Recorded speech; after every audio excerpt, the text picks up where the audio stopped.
আজকের ব্লগে থাকছে জনপ্রিয় ফুড ব্লগার পেটুক কাপল রাসিফ ভাইয়ার মায়ের হাতের মজাদার ভাজা মাংসের রেসিপি। তাহলে চলেন গাইস, ভিডিওটা স্কিপ না করে পুরো রেসিপিটা দেখে আসি।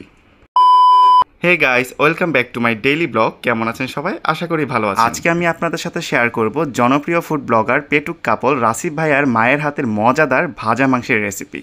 খুবই কম উপকরণ দিয়ে ভাইয়ার আম্মু এই রেসিপিটা তৈরি করেছে। আমি যেহেতু খেতে খুবই পছন্দ করি, তাই চিন্তা করলাম এই রেসিপিটা আমিও তৈরি করি আর আপনাদের সাথেও শেয়ার করি। ভাজা মাংসটা তৈরি করার জন্য প্রথমেই আমি সব কিছু রেডি করে নিয়েছি গরুর মাংস, টমেটো, পেঁয়াজ, কাঁচামরিচ, রসুন আর মশলার মধ্যে ব্যবহার করেছি লাল মরিচের গুঁড়া, কালো গোলমরিচের গুঁড়া, আদা রসুন বাটা ও স্বাদ মতো লবণ। প্রথমেই আমি মাংসটা তেলের মধ্যে খুব ভালো করে ভেজে নিয়েছি। মাংসটা ভালো করে ভেজে এরপর টমেটো কুচি দিয়ে মাংসটা আরও 5 মিনিট খুব ভালো করে ভেজে নিয়েছি। এরপর দিয়ে দিয়েছি স্বাদ মতো লবণ। তারপর সবকিছু খুব ভালো করে মিশিয়ে দিয়ে দিয়েছি লাল মরিচের গুঁড়া। এখন গরম পানি দিয়ে মাংসটা প্রায় 10 মিনিটের মতন ঢেকে রান্না করে নিব।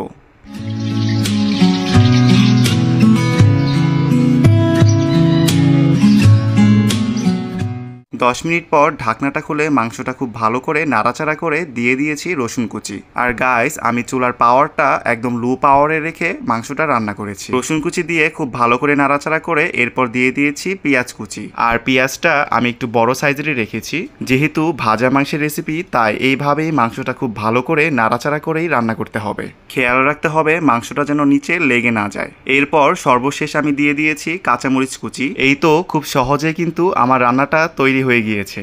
আশা করি আপনারা ভিডিওতে দেখে বুঝতেই পারছেন এই খাবারটা খেতে কতটা মজা হয়েছে। আমি যখন ভাইয়ার এই রেসিপি ভিডিওটা দেখেছি তখন চিন্তা করেছি এত কম উপকরণ আর এত কম মশলা দিয়ে রান্নাটা করলে কি আসলেই মজা হবে।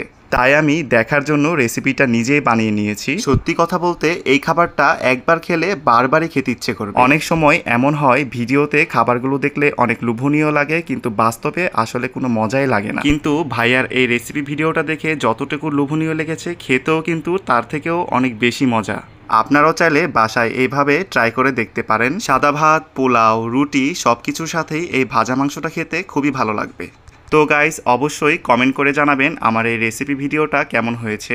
আজকের ব্লগটি এই পর্যন্তই। দেখা হবে পরবর্তী ব্লগে। সেই পর্যন্ত সবাই ভালো থাকবেন। টাটা।